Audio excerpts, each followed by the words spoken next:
मराठा आरक्षण कायद्याच्या कचाट्यात? एकाच समाजाला 2 आरक्षण कसे? न्यायालयाचा सवाल, सरकारची कोंडी. सरकारनं मराठा समाजाला दिलेल्या आरक्षणाचा वाद हायकोर्टात केला. मराठा समाजाला एकाच वेळेस EWS, SEBC आणि हैदराबाद गॅझेटच्या GR मुळे OBC आरक्षण मिळत आहे. त्यावरच बोट ठेवून एकाच समाजाला 2 आरक्षण कसे, असा सवाल मुंबई हायकोर्टानं केला. त्यामुळे मराठा आरक्षण कायद्याच्या कचाट्यात सापडलंय.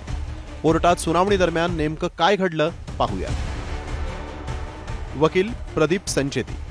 पात्र मराठ्यांना कुणबी सर्टिफिकेट देणार असल्याचं मुख्यमंत्र्यांनी सांगितलं. न्यायमूर्तींनी यावेळेस मात्र एकाच समाजाला 2 आरक्षणं आहेत असं म्हटलं.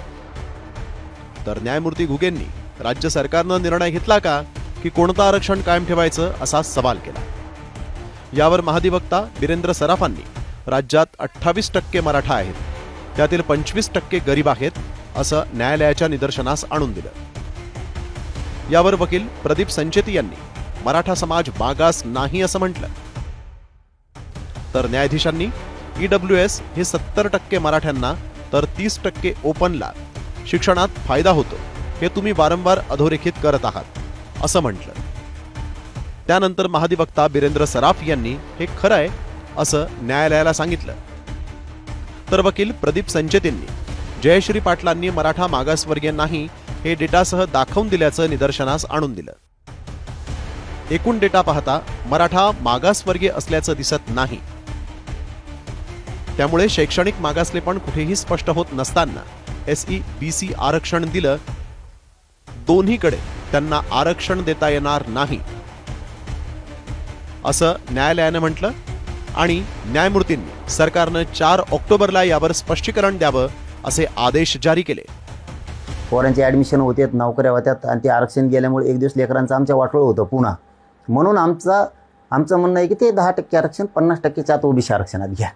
म्हणून तर आम्ही OBCतून मागतो की आमचा हक्काच आहे, तेच आम्हाला पाहिजे. खरं तर गेल्या 2 दशकात मराठा आरक्षणाच्या मागणीनं जोर धरला. त्यामुळे आधी 2014 मध्ये मराठा समाजाला 16% स्वतंत्र आरक्षण देण्यात आलं होतं. ते आरक्षण कोर्टात टिकलं नाही. पुढे 58 मुकमोर्चे काढत आरक्षणाच्या मागणीनं उचल खाली. त्यानंतर फडणवीस सरकारनं 12% शिक्षणात तर 13% नोकरीमध्ये आरक्षण दिलं. मात्र ते 2021 मध्ये सुप्रीम कोर्टानं रद्द केलं. तर जरांगेंच्या आंदोलनानंतर तत्कालीन मुख्यमंत्री एकनाथ शिंदेंनी मराठा समाजाला 10% SEBC आरक्षण दिलं. तर केंद्र सरकारनंही आर्थिक मागास घटकांसाठी 10% EWS आरक्षण दिलं. मात्र या आरक्षणाचे फायदे नेमके काय आहेत पाहूया.